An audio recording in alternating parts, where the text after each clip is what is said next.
He was rising fast in Jacksonville's underground rap scene, known for raw lyrics, viral street anthems, and a name that sparked instant reactions. Lracka. Off stage, his real name was Spann, and for years he walked a thin line between notoriety and local fame. To some, he was just another artist, telling the story of his environment. To law enforcement, he was something else entirely. A name that kept surfacing in investigations, a face seen too often in interrogation rooms. It was early 2023 when everything took a turn. Before we get started on this video, make sure you go check out my website that's in the description, where I post viral videos daily, and plus make sure you like the video and share it with someone to spread the violence awareness. Spann had been shot, reportedly ambushed in the streets of Jacksonville. Bleeding but alert, he drove himself to the hospital, not realizing that moment would be the start of a federal nightmare. As he received treatment inside, police searched his vehicle outside. What they found changed everything. Inside the car was a weapon that went far beyond street-level possession. A short-barrel rifle fitted with an illegal switch. A small device capable of turning a semi-automatic firearm into a fully automatic machine gun. In the eyes of the law, that wasn't just a gun. It was a federal weapons violation, and the timing couldn't have been worse. Law enforcement had been under pressure to crack down on automatic weapons flooding the streets, especially those tied to gang activity. Spann became the perfect example. Within days, he was facing multiple charges, not just for the illegal weapon, but with something even heavier: a gang enhancement. Prosecutors argued the weapon was tied to ongoing organized violence in Jacksonville, a city that in recent years had become infamous for street beefs playing out through diss tracks and real-life retaliation. Spann, through his music, had long been accused of glorifying the very violence the state now claimed he was fueling. This wasn't Spann's first time on law enforcement's radar. Back in 2020, his name surfaced in connection to a disturbing shooting in Northwest Jacksonville, a shooting that nearly took the life of a man who was holding his infant child. On July 30th, 2020, gunfire rang out at the Cleveland Arms Apartments. ShotSpotter technology alerted police to the scene, where they found shell casings in a black SUV riddled with bullets. Surveillance footage later revealed a white car pulling into the complex, stopping to speak with the 32-year-old victim who was outside holding his baby. Then, chaos. Shots rang out from the white car. One shooter even leaned out the window with a rifle, firing 18 rounds as the vehicle sped away. Children were seen running for cover. The white car was later found abandoned outside the home of Felix FeFe. Inside that home, police recovered the very guns used in the shooting. After being taken into custody, Pusey admitted to being in the car and firing the rifle. He was charged with attempted first-degree murder, attempted second-degree murder, discharging a firearm from a vehicle, and possession of a firearm as a juvenile felon. In July 2022, a jury found him guilty on all counts. He was sentenced to 40 years in Florida State Prison. But here's where the streets start talking, because during court proceedings, FeFe allegedly gave up another name, Spann, better known as Lracka. According to court rumors and testimonies, FeFe claimed Spann was in the car during the shooting. Some allege he named him as the getaway driver, yet despite the statement, Spann was never arrested or charged for attempted murder. His name was mentioned, but his record remained clean on paper. Whether it was lack of evidence or deeper politics in the courtroom, only FeFe took the fall. So while Spann walked, FeFe got buried under a 40-year sentence, and from that moment forward, questions lingered in Jacksonville. Did Spann skate on a serious charge? Or was he never supposed to be there to begin with? And that's where the 92-hour interrogation footage, that's $2,200, comes into play.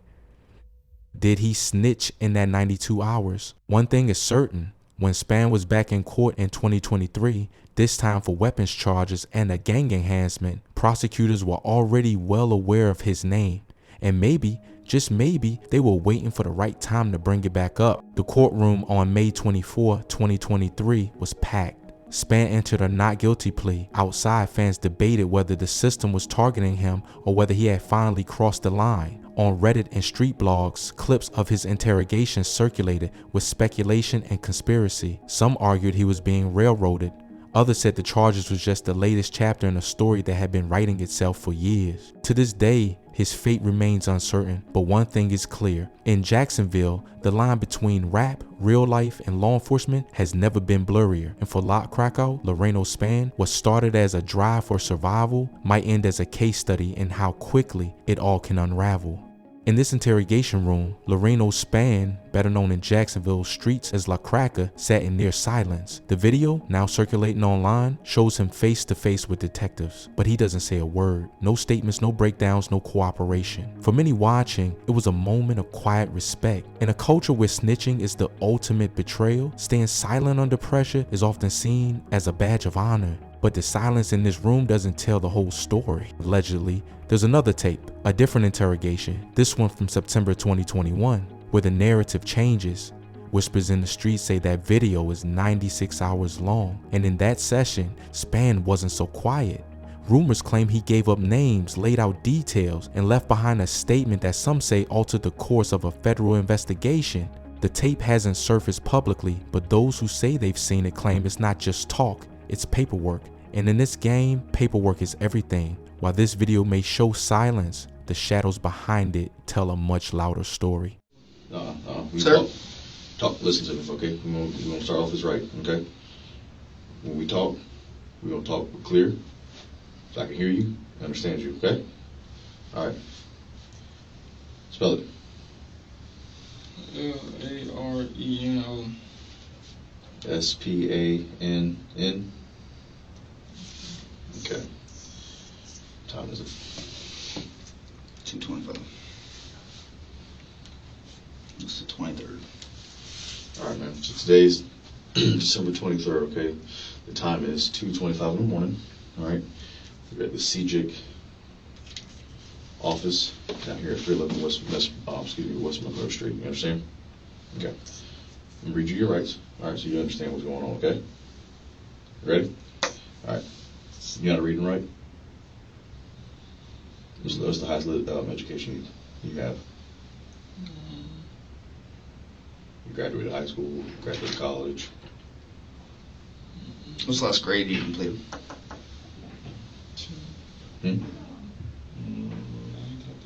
Ninth.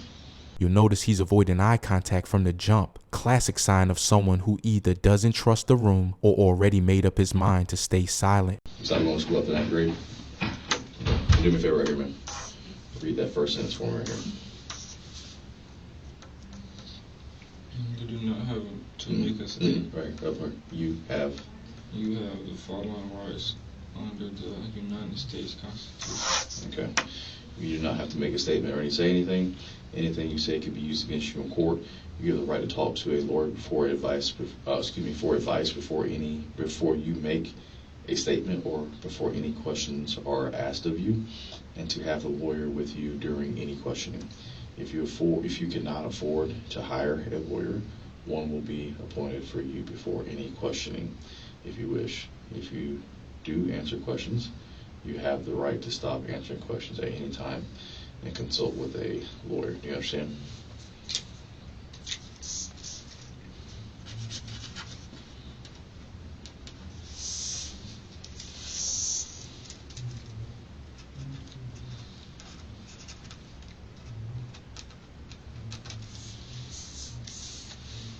Hey, Lorena, sign for me.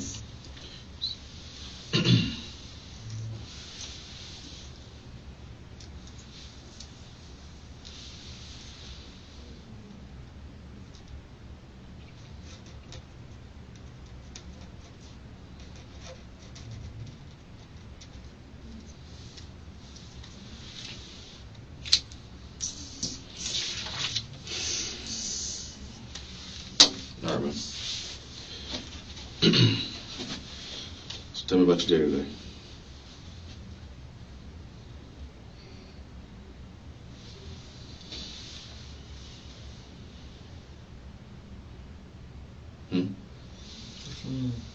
What'd you do today?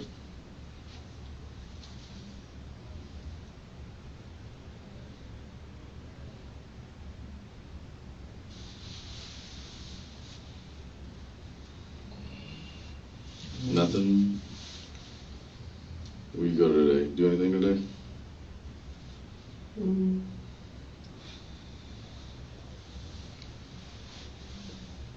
Not really. All right. So then,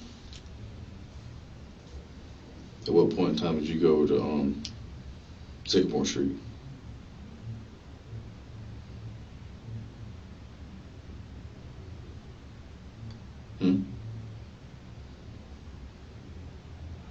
Right now, if you sit up a little bit, you might not be as tired.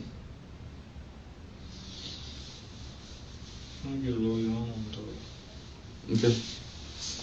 You understand what you're being charged with then? No. Okay. As far as I know, being charged with resisting, I think possibly trespassing in a conveyance, which is the stolen car that you were in. Okay. Which is a felony. All right. Is that understandable? Sounds good. Fantastic. All right, man.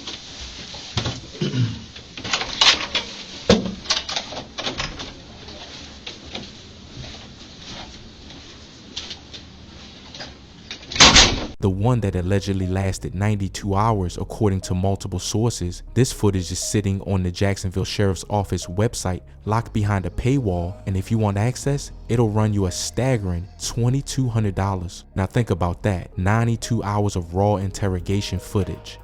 That's not your typical back and forth. That's almost 4 days straight of sitting in a room being questioned, recorded, and possibly confessing. And what makes this even more controversial, that interrogation allegedly involves Spann, known to most as Lracka. Unlike the viral clip of him sitting in silence, hoodie on, head down, saying nothing, this interrogation supposedly tells a whole different story. People claim this is the tape where he talks, where names are dropped, and where the line between silence and snitching starts to blur. But because it costs so much to unlock, only a few people have reportedly seen the full thing. And from what they say, it's damning. They're not talking about rumors or edited clips. They're talking about paperwork, long transcripts, full breakdowns, statements that can be used in court.